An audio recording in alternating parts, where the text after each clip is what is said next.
Hello and welcome to another episode, and welcome to the Toyota Yaris self-charging hybrid.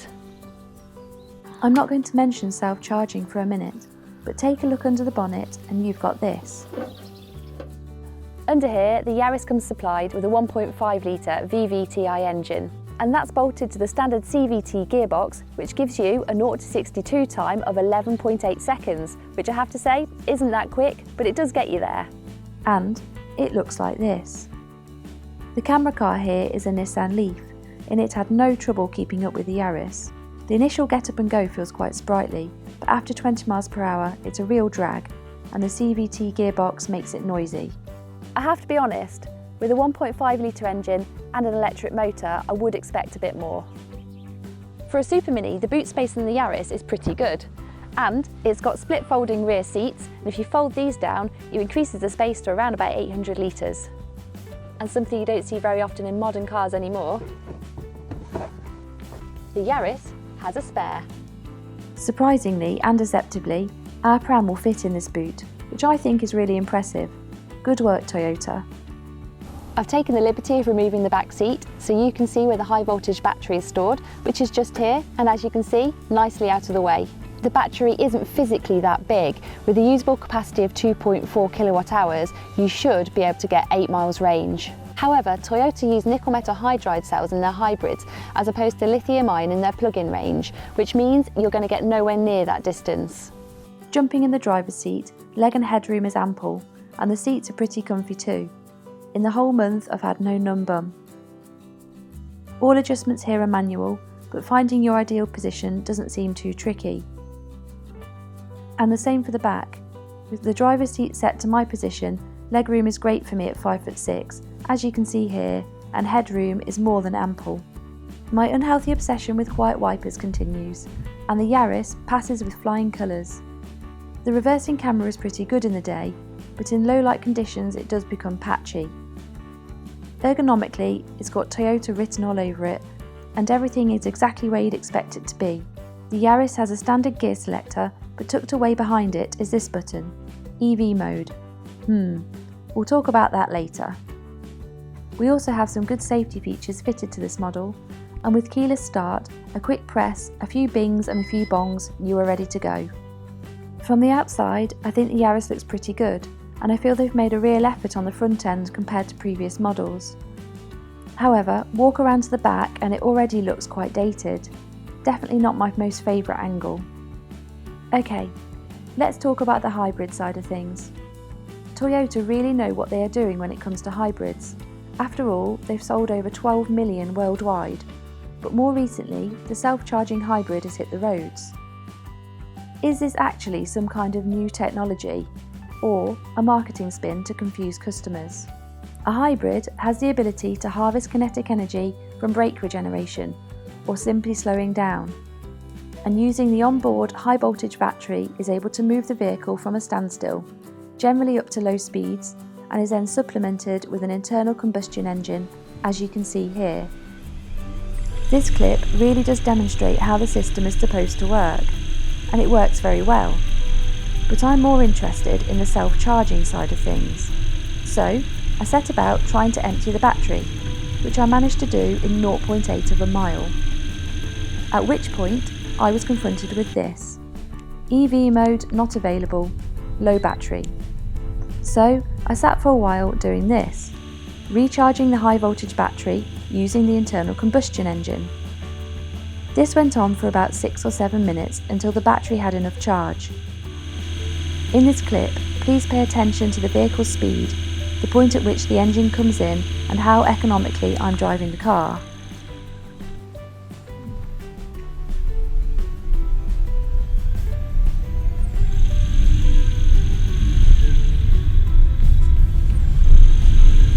I can tell you that this hybrid is operating correctly as designed, and the same as any other Toyota hybrid I've driven over the last 10 years.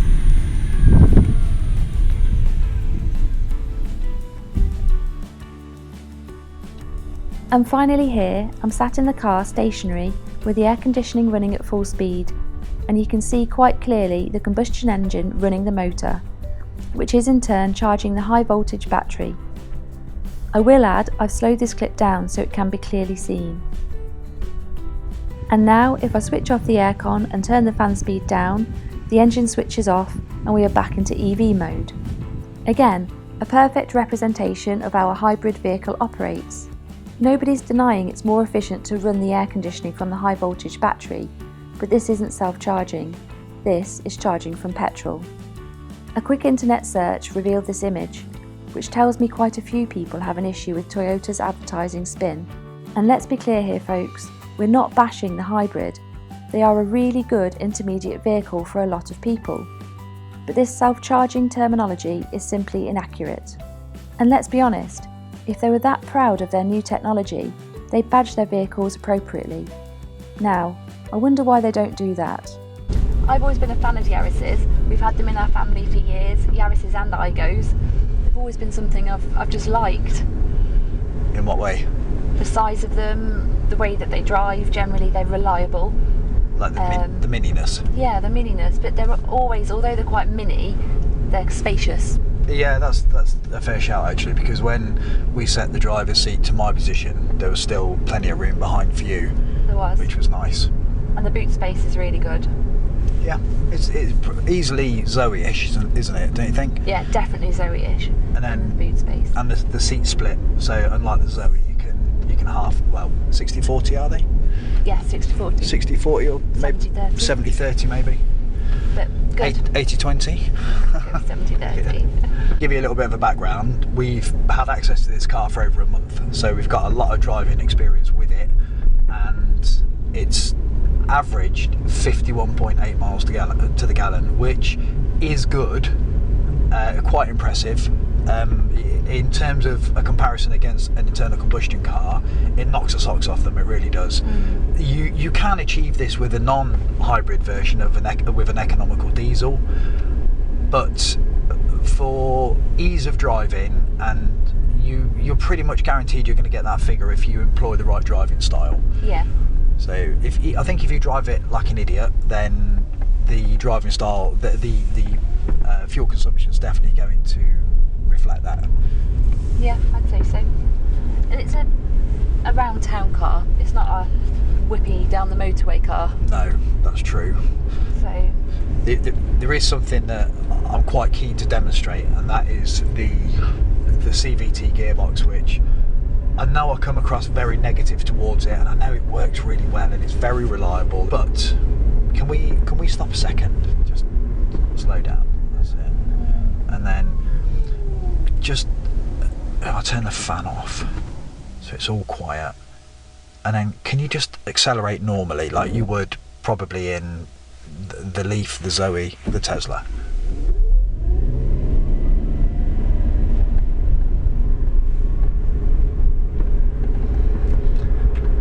I just can't warm to that. what the reviness of it. Yeah, it's almost, you can almost hear it. It sort of goes £1.20 as it does it, as it just churns up petrol, which if you're happy to pay that. Does it churn up petrol? It does that. It definitely uses petrol. This is something else I think we need to explore, isn't it? The self-chargingness. Kate was in the back earlier looking at the high voltage battery, and through the boot floor is the fuel pump, the access port to the fuel pump, and then obviously the fuel tank. We've sat the vehicle sitting there on its own with the air conditioning running, and what happens is after a small amount of time the battery depletes, the engine comes in and recharges it, which ultimately is the way that it charges. There's no self-charging about it. There's nothing self-charging ever that I can think of. Can you think of anything that's self-charging? I don't think so. I think this car, with it being a self-charging hybrid, I think... You didn't just do the fingers, did you? I did just do the fingers. Oh, word. Self-charging hybrid. But I think that there's a market, there's a niche. Again, I always feel like I always say this, but I think we are sometimes quite negative about hybrids, aren't we? We are. Yeah, non-plug-in hybrids. Yes. And but for some people, they're just what they need. They haven't got the ability to plug in, Yeah. and they improve the efficiency of the car. Yeah, so true. it's cost saving, isn't it, for some people? It is. And we're quick to knock it, and I think maybe, I don't know, maybe I'm trying to be positive about it. But That's true. There are some people who can't plug in. There's some people who just don't want to have the stress of worrying about charging. I haven't got the space. Yeah. To plug in. And that's, I suppose it's more difficult for us because we're kind of, I won't say eco warriors, but you know, we're very pro electric and pro, you know, minimising your carbon footprint, and so for us it can never really be too much trouble to plug in, can it? No, we wouldn't have one of these, would we? We wouldn't, what, sorry? We wouldn't have one of these. Definitely not. We definitely wouldn't ever. I in all honesty, I would just buy a petrol. If I had to go back to internal combustion, I wouldn't go back to one of these. I would just go back to a petrol. And you know the reason for that is because of the way it drives. The way a petrol drives is more appealing to me than the way this drives. I don't like the way that it tries to find the optimal rev range, although that's more economical, but the way it drones on, the noise, there's a lot of bleeping and boing in and various other noises that you get from it, but I couldn't physically put up with it. Could you? I think we've been electric for so long, and we've got so used to the quietness of our driving style that it would be hard to go back to something that makes any noise, let alone something that makes the amount of noise this does, and other non-plug-in hybrids that we've driven do. Yeah. But I don't know, if I'd have gone from a normal petrol diesel car, maybe I could. It's hard for me to say, I think, because I know somebody who does own one and they absolutely love it. Yeah, I know a few people who have hybrids, the Toyota and Lexus range, and they're the same, very fond of them. Yeah. You know, they won't really have a bad word said about it. Like now, we're just cruising down a small hill at 40 miles an hour. It's in EV mode and it's charging the battery, and that's fantastic. It is really good. An internal combustion car can't physically do that on its own without a hybrid system or a battery of sorts bolted to it. Yeah. So it's very good in that way. But I suppose I'm a bit more negative towards it because of the way that it's marketed as a self-charging hybrid. It gets you back up. It does get my back up. They could market it as just a hybrid, as other companies do. It's just a hybrid, but they sort of are fixated by the way that you don't have to plug it in. But what I will say is, you will put 45 quid worth of fuel in this, and that 45 quid of fuel, if you stuck that in a Nissan Leaf, would do probably 4 or 5 times the distance that this car does. So, do you think? Yeah, easily. What we charge a Leaf for? Oh, you mean the cost equivalent in terms of what electric you put in, and £45? Got yes, you, okay. Yes, yeah. I was a bit confused. Yeah. Fuel in a Leaf. Yeah, the efficiency is better, but it's nowhere near what an electric car would do. And No. you just said that as an electric car, as a car, it's a town car. Yeah, I'd say so. And there's plenty of electric cars out there which are perfectly good town cars. We've got 2 of them. That's true. Yeah. But you've got to remember the market for what this car is marketed as, and it's not marketed for. You know what I mean? Yeah, it's true. But, it's true. So, moving on from that bit, what do you think of the way it's laid out? I think the layout's really nice. It's simple. Yeah. It's not hundreds and hundreds of buttons. No, that's true. Sorry, I'm just trying to get some. But no, I think it's nice. I think it's really intuitive. Ergonomic. Yeah. Do you like the steering wheel? The steering wheel's quite fat, chunky. I do like a fat steering wheel. Good. It gives you something to grab, doesn't it? Yeah. Yeah, it's definitely well made. Yeah. The plastics on the dash, on the first part of it, are soft, which is nice. Oh yeah. So I'm going to be negative again. However, the door cards at the bottom, the bits that you kick, are made of the harder, cheapy plastic. And this car's only a month old. 2 months old, and it's got various scratches from getting in and out. So it's one of those. Many cars do it, but this one tends to show a bit of white through the plastic as it happens. I can't remember if Toyota's Yaris in particular have always been like that, because they are. In terms of reliability and put togetherness. Put togetherness. Well, I'll give you an example. Kate had to pull the back seat out of off the high voltage battery, and I mean that was a 2-man lift getting that seat out, wasn't it? Just getting the clip undone. So yeah, they certainly put them together well. They do. What do you think of the nav? The sat nav. I think it does what it says on the tin. It's a bit Nissan Leaf, isn't it? It is a bit Nissan Leaf. It's a bit flat. Yeah. It's a bit 2D, but it does 2D. Yeah, it is 2D. Yeah. But it gets you there. It's perfectly fine. It's clear. That's true. I think yes, you can get more fancy sat navs, but sometimes I find them more confusing. Sometimes the Tesla one is too much with the bits on the dash as well. And actually, this is nice and simple. I'm the other way. I really love the Tesla one, and I think that this and the Nissan Leaf and anyone that puts in a stickman effort to a sat nav needs. Just look at the Zoe. It's just got a TomTom chucked in it, and it's fantastic. I don't think it needs to be anymore. Yes, it could be, but it depends what you're looking for in a car, doesn't it? Really? Yeah, I suppose so. Just then, you see, we just pulled out of a junction and we probably got to about 5 miles an hour and the engine came in. Yeah, that is frustrating. There, look. I feel they could just have put a bigger battery in it that could give a little bit more current flow. Yeah. And a slightly bigger motor. The other point to note is that, I think you touched on it earlier, is that the battery is very, very small and it uses nickel metal hydride cells, which are very reliable. I dare say that in 15 years' time, this battery will still be in optimal condition while the engine's finished. So it will probably outlast the engine. But they have a much smaller range of use than lithium-ion cells. So they can't produce as much energy and they can't receive as much energy. You can't have the throughput through that battery at that size with nickel metal hydride cells that you can with lithium-ion cells. But Toyota obviously know more about it than we do, and so they use it for reasons that probably for reliability reasons and longevity.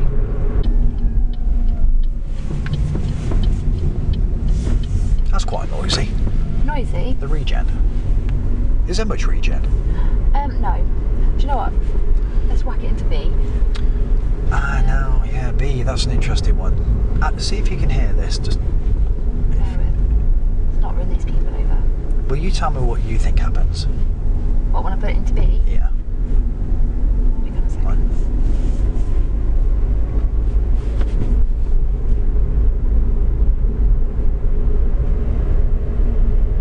It revs higher.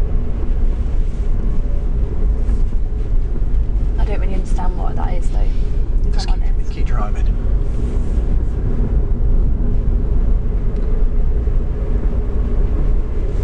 You can hear what it's doing. It's increasing the charge. If you look at that, it's putting more charge in. In where? Just on here, on the dash. Where are you looking? Oh, okay, Here. yeah. Than it does if it's just in D. Okay, so the amount of regen is The amount of increasing. regen is increasing, yeah. So- But I can't really work out why, although apart from it being more noisy. Okay, so what happens is, if I just knock it into D now, Yeah. can you hear the engine revs drop? Yeah. Yeah, and then back into B. Hear it pick up? Yeah. So what it does is, because there's only so much regen you can get into the battery because it's so small, it uses the engine as additional braking. So you can hear the revs pick up there, can't you? Yeah. So it engages the engine because you get a certain amount of braking from the engine, Right. but it doesn't inject fuel. Okay. So it only uses the engine as almost like a restriction. Okay. Because to turn an engine over is quite difficult. So by turning it over and not injecting fuel, it saves on brake wear. However, what they could do is put a slightly bigger motor in and a slightly bigger battery and just recuperate that energy, because that energy that's been lost into the engine is ultimately lost as heat. Right. So okay. through friction. So It's wasted. it is wasted. Do you know one thing I do like? I like how it drives. I like how when you go around a corner it feels like it's not going to fly off the corner, even if you take it over reasonable speed. I think the handling's awful. No, I don't. It's detached. No, I I don't think it is. I don't think it's the best I've driven, but actually I think it's good. I think it's pretty good. Yeah. We differ. James is probably right. I think it's okay. No, I think I'm right too. I think you're wrong. On this one occasion, maybe you are. Okay, let's be honest. If, let's say that we owned a petrol car and we went into a showroom and they said, hey, would you like this car? And you drove it. After driving it, would you go and get one? Be honest. Possibly, yeah. If I knew nothing about electric cars and I'd never driven an fully electric car before, I think before I had, my knowledge of them was limited. It was. I had a really limited knowledge of electric cars and what they could do and their abilities, and I would have just thought this is a good option for me if I have nowhere to plug in and it increases my fuel efficiency. Then yeah, perhaps I would. Now it's a very different story. I know a little bit more. I don't think so. Do you not? No, and I'll tell you for why. Because you used to own a Clio 182. I did. And you used to like the noise of it and the way it revved and the sportiness and all that business. And I think that you would find this car unentertaining. Whereas if you go to a Nissan Leaf or you go to a Zoe or you go to a Kona or another electric vehicle, you get that entertainment still. The compromise you make here with this car is you do get better fuel efficiency, but it's really, really boring. Okay, but think of somebody like my sister. My sister drives an Igo. Yeah. Petrol. Yeah. Loves it. Yeah. She wouldn't find this boring. She'd just find it on the same level as her Igo with a bit of extra room. I agree with you, with your sister, but not you. Okay. Because I think you're different. I think that actually you like that sportiness. I've sat next to you in a Tesla. I do. And I've been on my phone and all of a sudden we're off at a set of lights and we're doing a traffic light Grand Prix because somebody looked at you. You know, that doesn't happen often. Yeah, but that does happen. It does happen. Yeah. No, I agree with you. I like the sportiness. Is that a bike? Yeah. Is there somebody? Oh, okay.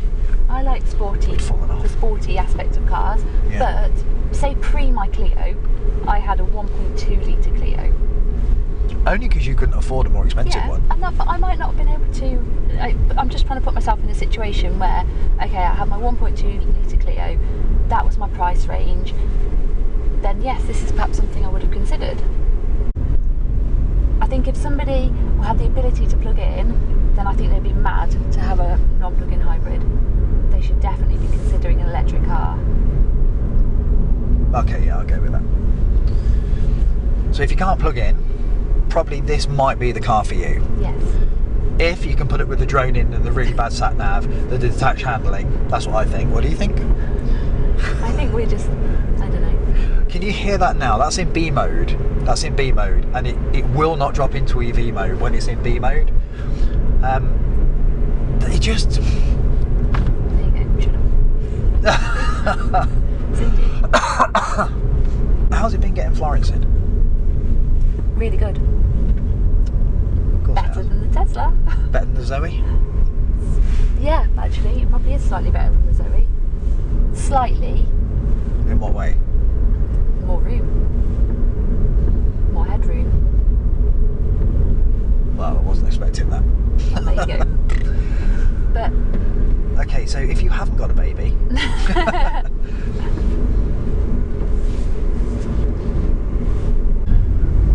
I think we've exhausted it, haven't we? I think we're about there. I think so. Anything else we can talk about? I don't think so, but if you have any questions, let us know. Boot space, battery, fuel consumption. I think we've covered it. I hope we have. I don't think we agree. I agree with your points, but I don't agree that it's your overall perspective. Do you know what I mean? Yeah, I think so. Yeah. I think we're done. We're done. So thanks for watching. Don't forget to like and subscribe and follow us on Twitter at Kate Phantom, and we'll see you soon again with another episode. On reflection, around town, I found the Yaris really easy to drive, and the hybrid Synergy drive is smooth and seamless. I found it okay for quick sprints, but for motorways it didn't feel particularly at home. and when it came to power and overtaking, the Yaris definitely struggled. I found the handling pretty good, although if you ask James, he'll tell you the opposite. Overall MPG was good also. However, if you employ a normal driving style, you can knock a clear 35 miles per gallon off the rated economy figures. And for £1,000 less, you can have one of these, which will return a realistic 60 to 65 miles to the gallon. In regards to self-charging, no, I don't buy it. Over 1,000 miles, I added £140 worth of petrol, and my MPG was between 47 and 52 miles per gallon. No self-charging here, folks. It's quite simply a Yaris Hybrid.